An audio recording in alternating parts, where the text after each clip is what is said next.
c'est tablettes et smartphones. Pour le rappel.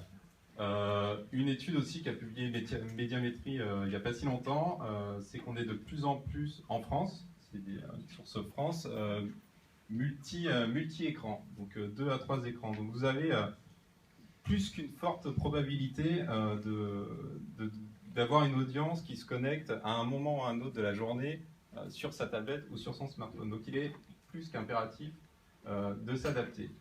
Et la question que généralement on se pose pour aller sur le mobile, est-ce que je dois faire une application ou est-ce que je dois faire un site responsive? Donc un site responsive qui s'adapte à toutes les résolutions d'écran, que vous soyez sur une tablette, un smartphone, même les TV maintenant. Donc voilà, donc je vais essayer de vous donner quelques clés. Déjà, si vous faites un site responsive, du coup vous n'avez qu'un code à maintenir.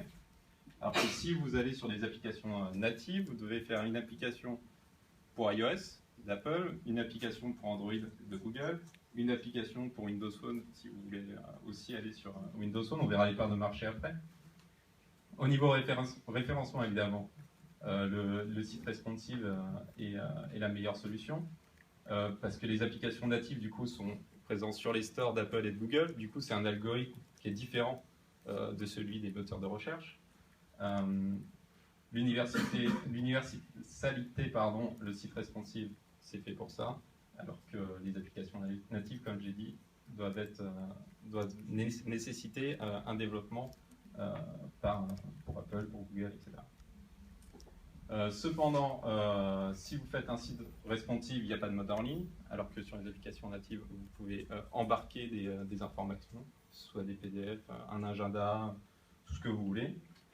Les notifications, c'est beaucoup plus compliqué sur un site responsive que sur les applications natives. Vous pouvez envoyer des pushs, tout le monde reçoit des pushs à 20h. Vous pouvez les paramétrer selon le comportement des notifications, suivant le comportement de votre audience.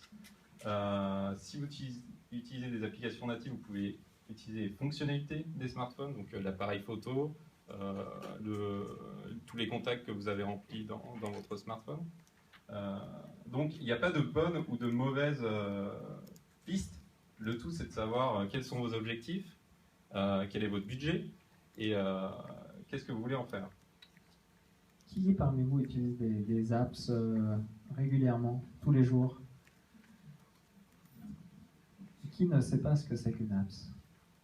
Levez la main. Ah voilà, alors Thomas, ton challenge, c'est de répondre à monsieur. Parce que monsieur, il m'a dit ce matin, parfois vous utilisez des mots un peu compliqués. J'ai promis que cet après-midi, on ne faisait pas des mots compliqués. Alors vas-y, réponds. Donc les applications, ce sont des logiciels qui sont du coup disponibles sur les smartphones, enfin les iPhones. C'est pas évident en fait. C'est pas évident parce que pour moi c'est mon métier, c'est tous les jours. Donc,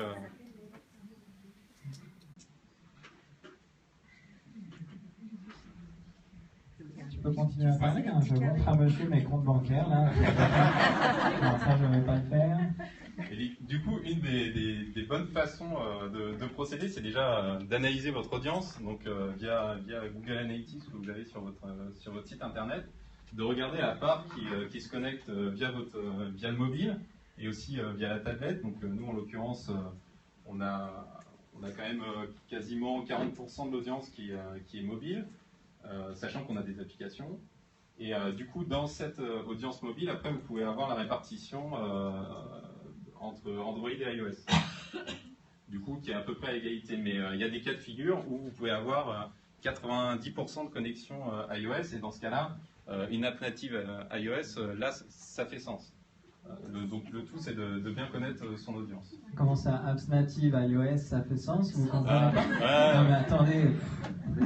Il parle.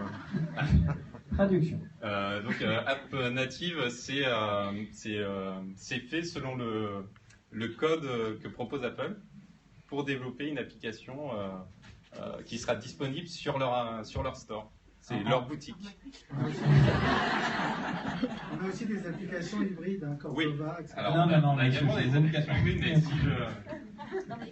on peut étendre aussi aux applications hybrides. Mais... En fait, il y a deux grands mondes dans les smartphones. Il y a le monde Apple et il y a le monde plutôt Android. Je vais les simplifier. Et du coup, quand vous développez, donc faites du code pour pour Apple, c'est pas le même code que le code pour le reste du monde, entre guillemets, c'est-à-dire pour Android. Et Android, finalement, c'est Google.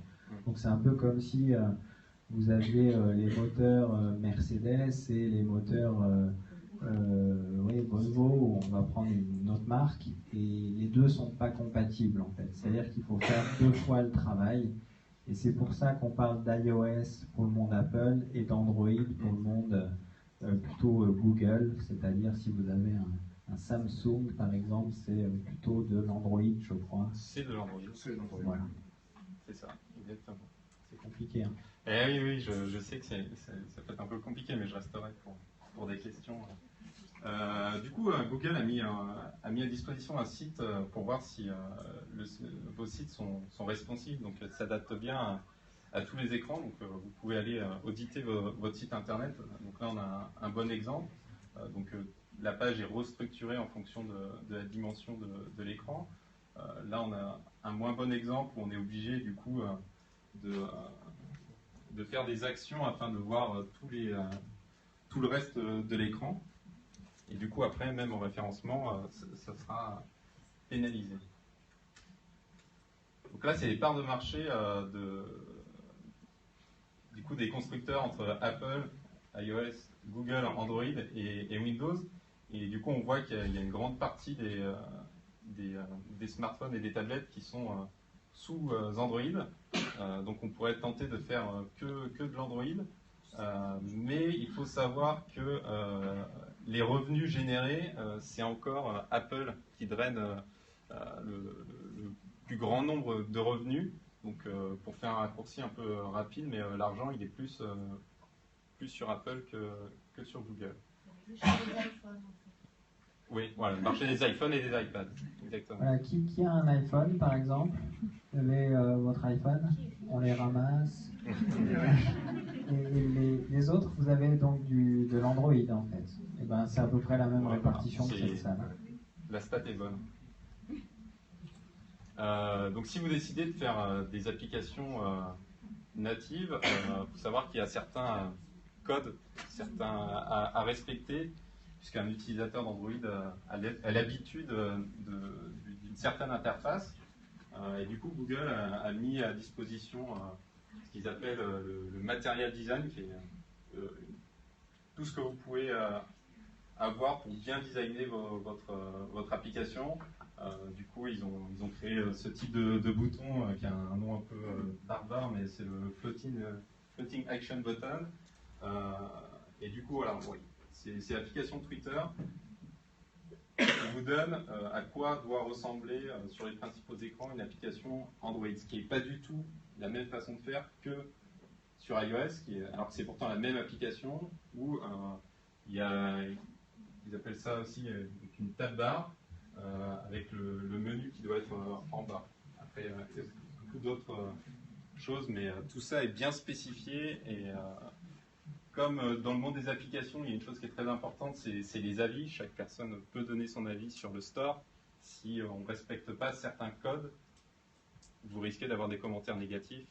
Et avec des commentaires négatifs, vous ne remontez pas dans les classements. Votre application n'est pas téléchargée. Donc c'est pénalisant. Au niveau des cycles de production entre un site et une app, la première partie en amont est similaire. Vous devez exprimer vos besoins, faire des maquettes, rédiger un cahier des charges, faire le graphisme. Ensuite, le cahier des charges technique, qui en découlera un chiffrage. Et ensuite, la production est un peu la même, on fonctionne généralement par lot. Vous développez une partie de l'application du site internet, vous la testez, vous la validez, et puis vous passez au lot 2, etc. jusqu'au test final, idéalement externe au projet, c'est ce qu'on préconise. Et c'est ensuite... Est-ce que c'est, excuse-moi, la même chose de développer du web que de développer du mobile, ou est-ce que c'est vraiment deux mondes différents?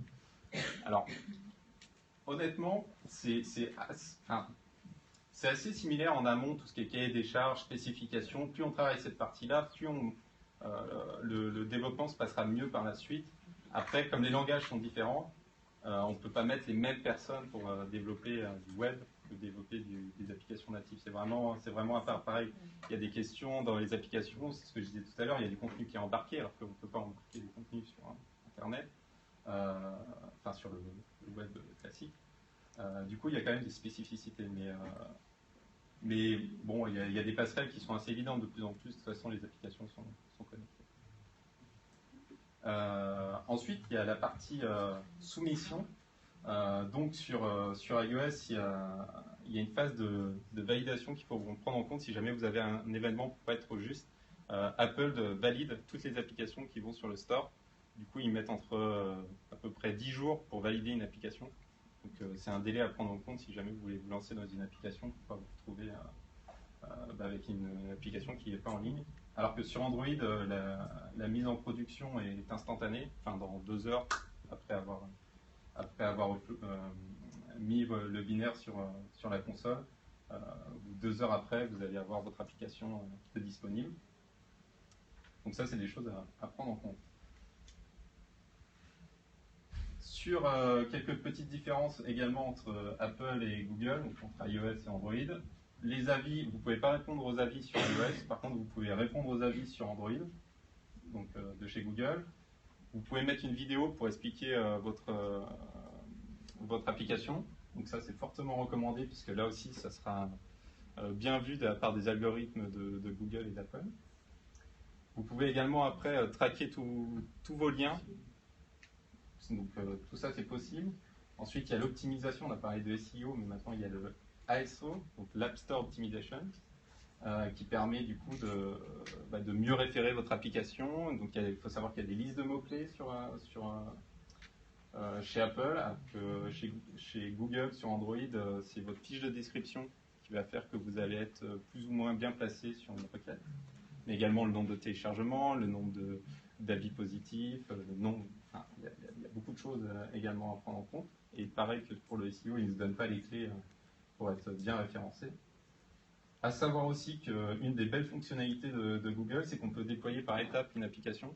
Donc si vous avez fait une première version et que vous voulez faire une mise à jour de votre application, vous pouvez décider de rendre cette mise à jour disponible qu'à 10% de votre base pour tester s'il y a des bugs et dans ce cas-là modifier, puis après passer à 20%, 50% et puis à 100%. Donc ça c'est quelque chose qu'il faut vraiment utiliser. Et le tracking, j'ai déjà dit, mais c'est totalement possible.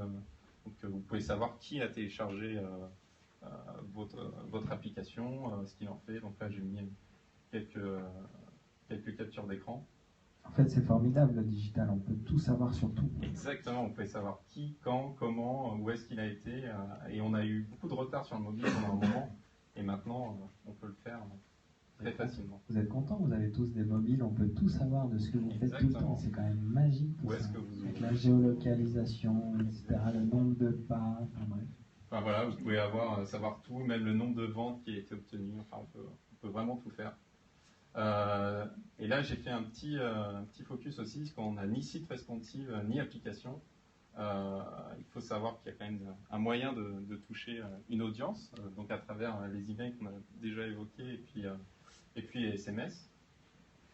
Du coup, il y a une étude qui est parue il n'y a pas si longtemps qui donne des informations que je trouve intéressantes,